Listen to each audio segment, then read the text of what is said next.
In this series, you work. That's what's amazing in this series is that you work with great actors. It's like you could choose the best ones.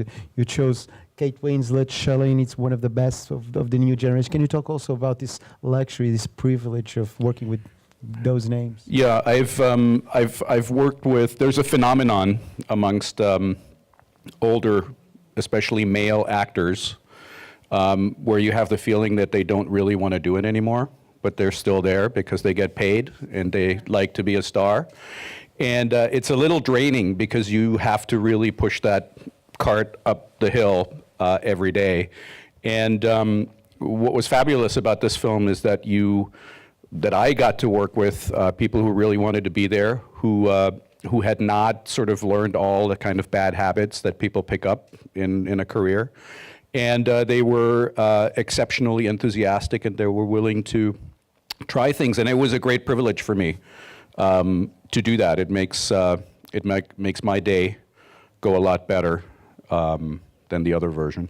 So now you just done that, and you have a new project with a producer that comes from Portugal, yes, which is the director of this festival, Paulo Branco.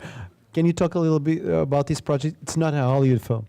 Yeah, it's not a Hollywood film. I'm, as you know, from Germany, and there is a curious lack of films in Germany that deal with our fascist Nazi past from the perspective of the perpetrators. We have a tremendous amount of films where brave people were fighting Nazis and didn't succeed, but nevertheless we make them into heroic people. And I think it's unique in the world for a national cinema to have never tackled, the story from the perspective of the perpetrators. There are two films, literally, since 1945, two films.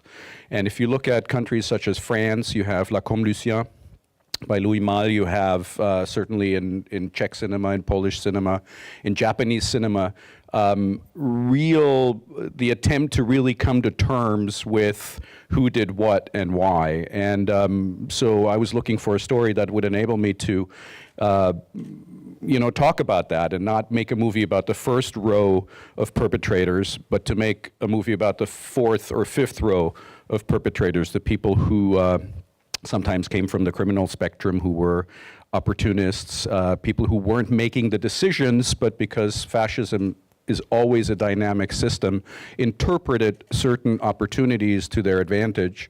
And this is based on a true story. This is based on a 19-year-old soldier who found a captain's uniform, put it on, impersonated a captain, and because this was at a time, this was the last 2 weeks of World War II, where any soldier who was caught by himself was shot on sight as a deserter. So this soldier dons this captain's uniform as an attempt to survive, and he gets sucked into sort of this nefarious scheme to assassinate, or execute rather, 400 prisoners who are not meant to fall into the hands of the approaching British Army. And this is obviously a movie for the whole family, and it'll be interesting. We're going to start shooting in February, and just we were talking a lot about technology, and I want to make I want to make one comment about this film. This was shot on digital, not on film, and we used, though, a 65mm digital camera, which I love a great deal. I find it beautiful, and when you get into the fringe, you will see a lot of the exterior shots in the fringe were shot with the 65mm. It does look different. It doesn't look so different that it will take you out of the film and you wonder, am I looking at the wrong continuation? And we will shoot the Captain film in 65mm as well. And as a filmmaker, are you anxious to see the new Ang Lee film, Billy Wayne, which because it's 4K? I'm really intrigued. I mean, what I've seen so far of 4K looked odd to me. It's too realistic, and it all looks like a football game. That's true. But I'm sure they are trying a different approach.